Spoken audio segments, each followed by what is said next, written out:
What's up guys? For today's video, magluluto tayo ng napakasarap na sliced patatim. So please stay tuned and please watch until the end, alright?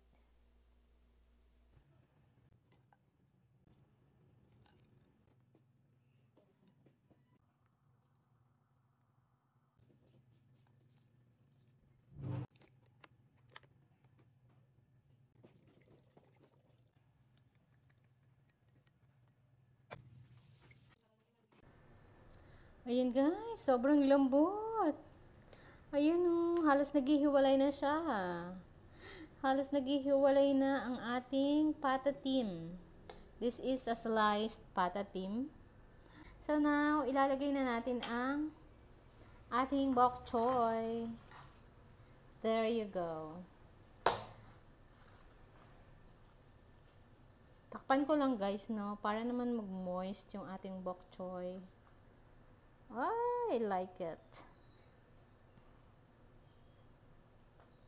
Or pwede rin ganitang ko nila namang sauce para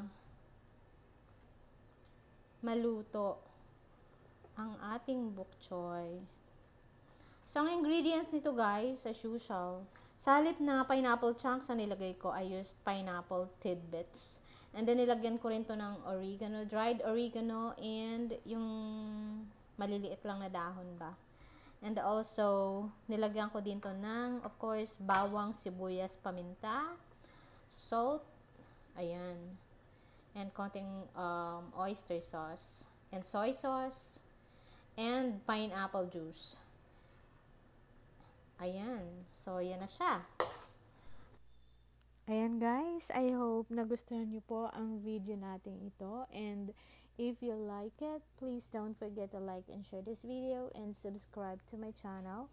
And of course, pipili pa rin tayo. Nabibigyan natin ng 500 pesos bilang pasasalamat sa inyong lahat guys, because our channel is now 2,000 subscribers and counting.